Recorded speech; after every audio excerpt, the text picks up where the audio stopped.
दोस्तों, क्या ब्रह्मास्त्र के हकीकत में 300 करोड़ रुपए में ओटीटी डील हुए हैं? क्या सही में इसको नेटफ्लिक्स या फिर अमेजन में 300 करोड़ रुपए में बेचा गया है? क्या है इसके पीछे की सच्चाई, आज के इस वीडियो में हम लोग जानेंगे। वहीं दोस्तों, इसके अलावा ये कब तक ओटीटी प्लेटफॉर्म में आ सकती है? जैसे कि गाइज आप लोगों को पता होगा, अगर हम लोग कोविड के बाद देखें तो सबसे मोटे रकम में अगर कोई मूवी बिकी है ओटीटी प्लेटफॉर्म में तो वो है भाई साहब RRR। उसके ऑल लैंग्वेज दोस्तों जो ओटीटी डील थे वो 350 करोड़ रुपए में हुए थे। उसके बाद फिर KGF 320 करोड़ रुपए अमेजन प्राइम। अगर गाइज ये 300 करोड़ में बिकी है तो ये तीसरी ऐसी मूवी हो जाती है इन दोनों के बाद जिसे इतने मोटे रकम में बेचा गया है। लेकिन दोस्तों, मैं यहाँ पे आपको बताना चाहता हूँ कि ये जो न्यूज़ बताई जा रही है इसमें मेरे हिसाब से कोई सच्चाई नहीं है। क्योंकि देखो भाई साहब, इस मूवी के जो डिस्ट्रीब्यूटर हैं, अगर हम लोग एज आ इंडिया देखें तो फॉक्स स्टार स्टूडियोज़ है। यानी कि कहीं ना कहीं डिज्नी प्लस हॉटस्टार में ही इस मूवी को रिलीज़ किया जाएगा। यानी कि इसके डिस्ट्रीब्यूटर इसको या तो अपने प्लेटफॉर्म में रिलीज़ करेंगे या फिर कहीं से अच्छे अगर अमाउंट मिल गए तो ये उनको बेच सकते हैं। तो ये जो बात बताई जा रही है कि इतने के डील हो गए, उतने के डील हो गए, तो दोस्तों इसके पीछे की कोई सच्चाई नहीं है। अभी गाइज मैं आपको बताना चाहता हूँ कि आखिर ये मूवी OTT प्लेटफॉर्म में कब रिलीज़ होता हुआ दिखाई देगा।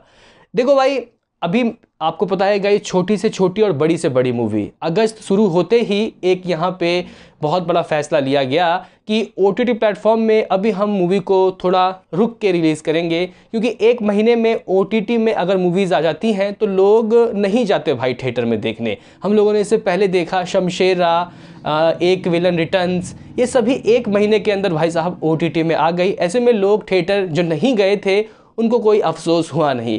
लेकिन दोस्तों, अगस्त की मूवीज़ जैसे कि रक्षाबंधन, लाल सिंह चड्ढा, ये मूवी अभी तक OTT प्लेटफॉर्म में नहीं आई है। 8 हफ्तों का विंडो रखा गया था। 8 हफ्ते बाद ही छोटी मूवी हो या फिर हो बड़ी, वो आपको रिलीज़ होता हुआ दिखाई देगा। लेकिन दोस्तों, इसके केस में ऐसा भी नहीं है कि 8 हफ्ते बाद आपको रिलीज़ होता हुआ दिखाई दे देगा। देखो भाई, ये जो मूवी है ब्रह्मास्त्र काफ़ी अच्छा कलेक्शन कर रही है अपने बॉक्स ऑफिस में। यानी कि इस मूवी ने आप लोग कह सकते हो कि 7 दिनों के अंदर, अभी वैसे हुआ तो नहीं है, 7 दिनों में ये अपने वर्ल्ड वाइड बॉक्स ऑफिस में 300 करोड़ का आंकड़ा पार कर लेगी। जी गाइस, 300 करोड़ रुपये आराम से कमा लेगी। इसका जो गाइस बजट है वो अप्रॉक्सीमेटली 410 करोड़ रुपए है। अभी देखो भाई, इस मूवी को 8 हफ्तों में नहीं बल्कि 12 हफ्तों में OTT प्लेटफॉर्म में रिलीज़ किया जाएगा। जी गाइस, ये जो मूवी है आपको नवंबर लास्ट, ऐसा हो सकता है गाइस, बहुत हद तक चांस है नवंबर लास्ट में आपको रिलीज होता हुआ दिखाई देगा OTT platform Disney plus Hotstar में। जी हाँ गाइस, डिज्नी प्लस हॉटस्टार में ही आएगा।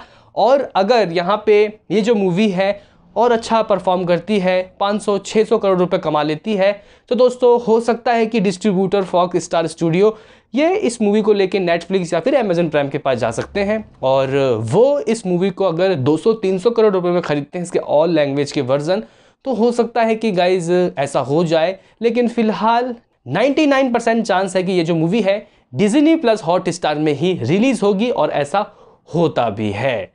मान के चलो कि दोस्तों आने वाले हफ्ते में ये मूवी अगर मान के चलो नहीं भी चलती, बजट रिकवर नहीं भी कर पाती, तो दोस्तों इससे ना जो करण जौहर है या फिर अयान मुखर्जी है, इनको कोई फ़र्क पड़ेगा नहीं। क्योंकि इन्होंने दोस्तों पहले ही अपना जो पैसा है वो निकाल लिया है। जी हाँ गाइज, अपना पैसा इन लोगों ने ऑलरेडी निकाल लिया है डिस्ट्रीब्यूटर को अपने इस मूवी को बेच के, और काफ़ी अच्छे अमाउंट में बेचा है। तो दोस्तों, जो लोग सपने सचा रहे हैं कि करण जौहर को इससे नुकसान हो जाएगा, भाई कोई नुकसान नहीं होगा। ये लोग साले फ़ायदा निकाल ही लेते हैं। तो दोस्तों 3 महीना आप लोग मान के चल सकते हो कि ये मूवी OTT प्लेटफॉर्म में आएगी। हो सकता है कि 10 महीने यानी कि नवंबर के लास्ट में आपको रिलीज़ होता हुआ दिखाई दे। तो दोस्तों आपका क्या है इस पे कहना, अपनी राय कमेंट में दो। मिलते हैं किसी नेक्स्ट वीडियो में, अभी के लिए इतना ही।